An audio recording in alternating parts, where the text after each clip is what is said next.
Last में अपनी हैसियत पे आ जाते हैं, जो जात गिनाने लगते हैं। तो हम ये कहना चाहेंगे कि हमारे पास लाभार्थियों की संख्या बहुत है। दूसरी बात है, केंद्र सरकार की कल्याणकारी योजनाएं बहुत हैं, राज्य सरकार की योजनाएं बहुत हैं। उत्तर प्रदेश के मुख्यमंत्री का लॉ एंड ऑर्डर का स्ट्रॉन्ग है, बूथ अध्यक्ष से राष्ट्रीय अध्यक्ष के परिश्रम की पराकाष्ठा का पसीना है, उससे कमल खिलेगा। और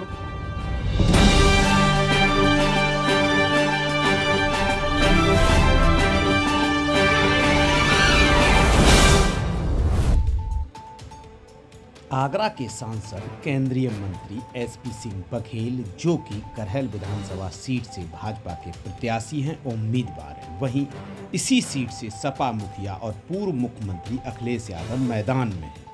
चुनावी समर है, जनता को लुभाने के लिए तरह तरह की बीजेपी हथकंडे इस्तेमाल कर रही है। वहीं बीजेपी के नेताओं ने भाषा की मर्यादा को भी तार-तार कर फंस तो गई सीट, तभी आप नारा लगा रहे हो, काहे पड़े हो चक्कर में, करहल आ गई।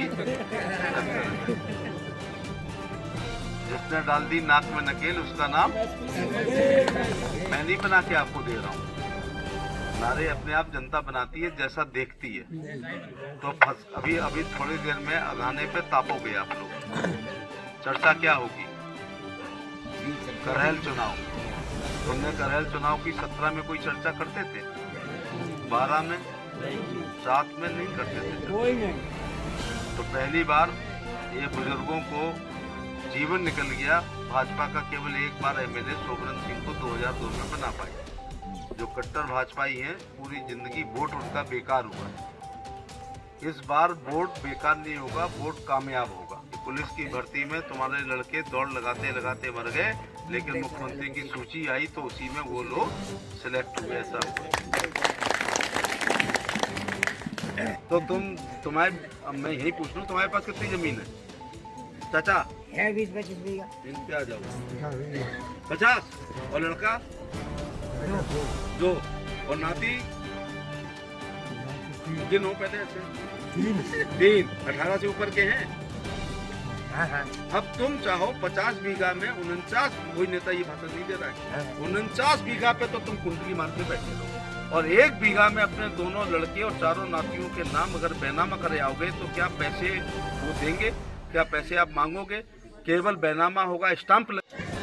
जहाँ तक मैं जानता हूँ कि बीजेपी के लोग सुसंस्कृत हैं, अभद्र भाषा का प्रयोग समाजवादी पार्टी के करते रहे हैं, करते हैं। मैं देख भी रहा हूँ प्रचार के दौरान। करहल से जीत के जाते हैं तो करहल की सीट बरकरार रखेंगे। जो विधानसभा 2002 में भारतीय जनता पार्टी जीती थी, उसके पहले बीकेडी, लोकदल, भारतीय लोकदल, जनता पार्टी आदि रही है।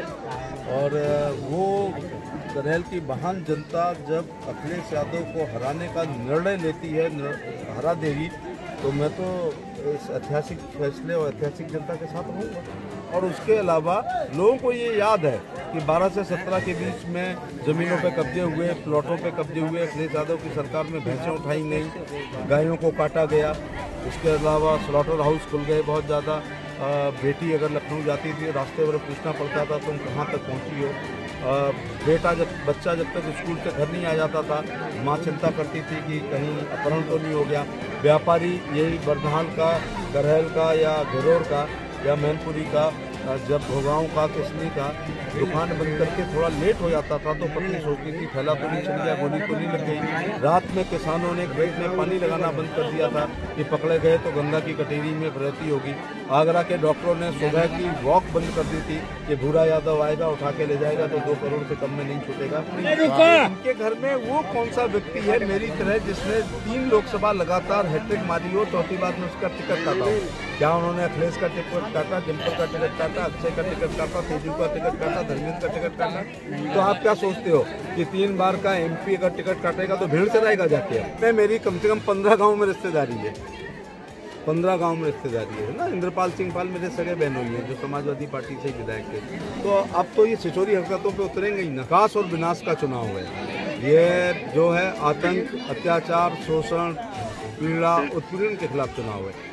देश आज़ाद 47 में हुआ, करहल नहीं आज़ाद हुई है। लोग अपने को सुरक्षित महसूस नहीं करते हैं, लड़कियों के कुंडल छीने जाते हैं, अपहरण होते हैं, फिरौती होती है।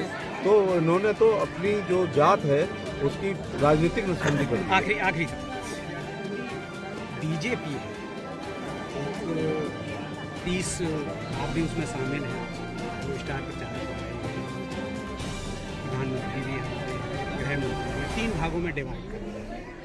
क्या हम ये समझें कि जो पूरा विधानसभा 2022 का चुनाव है वो सैफई पर परिवार वर्चस्व बीजेपी है? नहीं, एक तरफ है कि 12 से 17 की सरकार के कारनामे हैं और एक तरफ प्रधानमंत्री की लोक कल्याणकारी योजनाएं हैं, राज्य सरकार की लोक कल्याणकारी योजनाएं हैं, उसके बाद मुख्यमंत्री का लॉ एंड ऑर्डर है। और शांति काल में पसीना बहा लेती हैं, उनको युद्ध के मैदान में सिर्फ खून बहाने की जरूरत नहीं होती है।